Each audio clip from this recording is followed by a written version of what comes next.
இன்று மாலை திமுக காங்கிரஸ் இடையேயான கூட்டணி மற்றும் தொகுதி பங்கீடு குறித்தான பேச்சுவார்த்தையில் காங்கிரஸ் 12 இடங்களை கேட்க இருப்பதாக தற்பொழுது தகவல் ஒன்று வெளியாகியிருக்கிறது. அண்மை செய்தியாக நாம் பார்த்துக் கொண்டிருக்கிறோம். கூடுதல் விவரங்களை எமது செய்தியாளர் செம்பருத்தி வழங்க கேட்கலாம். வணக்கம் செம்பருத்தி, இந்த தகவல் தொடர்பான கூடுதல் விவரங்கள். வணக்கம் திவ்யா. அகில இந்திய காங்கிரஸ் கமிட்டியின் தேசிய கூட்டணி பேச்சுவார்த்தை மற்றும் தொகுதி பங்கீட்டு குழு தொடர்பாக இன்று மாலை 3 மணியளவில் சென்னை அண்ணா அறிவாலயத்தில் திமுகவுடனான தொகுதி பங்கீடு குறித்து பேச்சுவார்த்தையானது நடத்த இருக்கிறார்கள். இந்த பேச்சுவார்த்தைக்காக காங்கிரஸ் கட்சியின் சார்பில் பொதுச் செயலாளர் முகில் வாஸ்னிக் தலைமையிலான இந்த குழுவில் முன்னாள் மத்திய அமைச்சர் சல்மான் குர்ஷித், அகில இந்திய காங்கிரஸ் தமிழக தேர்தல் பொறுப்பாளர் அஜய்குமார் ஆகியோர் இந்த குழுவில் இடம்பெற்றிருக்கிறார்கள். இந்த குழுவில் இடம்பெற்றிருக்கக்கூடிய நபர்கள் இன்று டெல்லியிலிருந்து புறப்பட்டு சென்னை வந்திருக்கக்கூடிய நிலையில் தற்பொழுது சென்னை ராயப்பேட்டையில் இருக்கக்கூடிய காங்கிரஸ் அலுவலகத்தில் அதற்கான கூட்டமானது நடைபெற்று வருகிறது.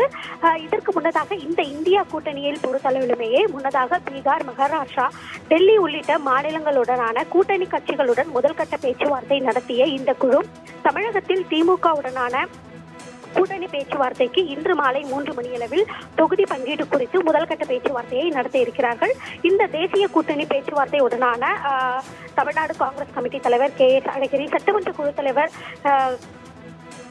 செல்வ பெருந்தகை உள்ளிட்டோரும் பங்கேற்கிறார்கள்.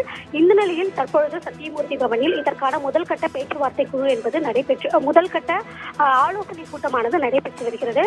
இந்த ஆலோசனை கூட்டத்தில் திமுகவுடனான காங்கிரஸ் கட்சிக்கு எத்தனை தொகுதிகள் கேட்க வேண்டும் என்பது தொடர்பாக ஆலோசிக்கப்பட்டு வருகிறது.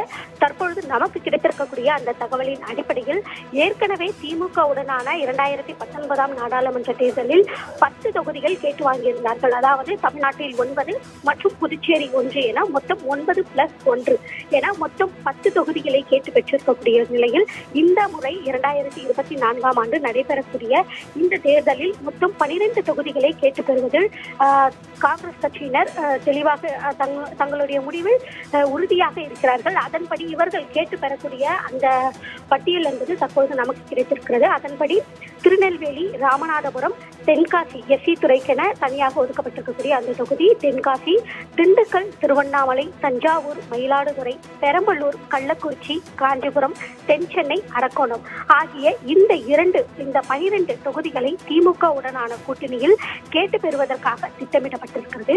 ஏற்கனவே கடந்த 2019 ஆண்டில் நடைபெற்ற அந்த நாடாளுமன்ற தேர்தலில் 10 தொகுதி திமுக கூட்டணியிலிருந்து ஒதுக்கப்பட்ட நிலையில் அதில் 9 தொகுதிகளில் மட்டுமே காங்கிரஸ் கட்சி வெற்றி பெற்றது. அதனுடைய அந்த பட்டியலை பார்த்தோம் என்றால் திருவள்ளூர், கிருஷ்ணகிரி, ஆரணி, கரூர், திருச்சிராப்பள்ளி, சிவகங்கை, தேனி மாவட்டம் மட்டுமே இவர்களுக்கு தோல்வியை கொடுத்திருந்தது. அதில் முன்னாள் நாடாளுமன்ற உறுப்பினர் EVKS இளங்கோவன் அந்த தேர்தலில் போட்டியிட்டு தோல்வி தந்தார் என்பதும் குறிப்பிடத்தக்கது. அவர் தற்பொழுது தமிழகத்தினுடைய அந்த ஈரோடு கிழக்கு தேர்தலில் ஈரோடு இடைத்தேர்தல் நடைபெற்ற நிலையில் அவர் சட்டமன்ற உறுப்பினராகவும் இருக்கிறார் என்பதும் குறிப்பிடத்தக்கது.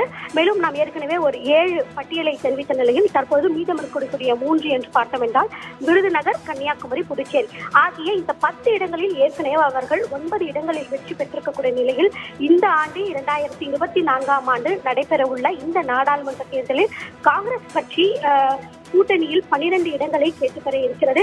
இதில் குறிப்பாக கடந்த முறை நடைபெற்ற தேர்தலில் எந்தெந்த தொகுதிகளில் அவர்கள் வெற்றி பெற்றார்களோ அதற்கு நேர்மாறாக மற்ற தொகுதிகளை கேட்டு பெறுவதில் இவர்கள் ஆயத்தமான பணிகளில் ஈடுபட்டு வருகிறார்கள்.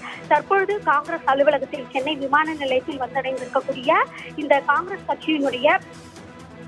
கட்சியினுடைய தொகுதி தேசிய கூட்டணி பேச்சுவார்த்தை குழுவினர் தற்பொழுது காங்கிரஸ் அலுவலகத்தில் இதற்கான முதல்கட்ட ஆலோசனை கூட்டத்தில் ஈடுபட்டிருக்கார்கள். இந்த ஆலோசனை கூட்டத்தில் நாம் குறிப்பிட்ட மாதிரி இந்த 12 தொகுதிகளை திமுகவுடனான கூட்டணியில் கேட்டு பெறுவதற்கான அனைத்து நடவடிக்கைகளையும் எடுப்பதற்கான இந்த பேச்சுவார்த்தையானது தற்பொழுது துவங்கி இருக்கிறது என்பதும் குறிப்பிடத்தக்கது. விரிவான தகவல்களுக்கு நன்றி செம்பருத்தி.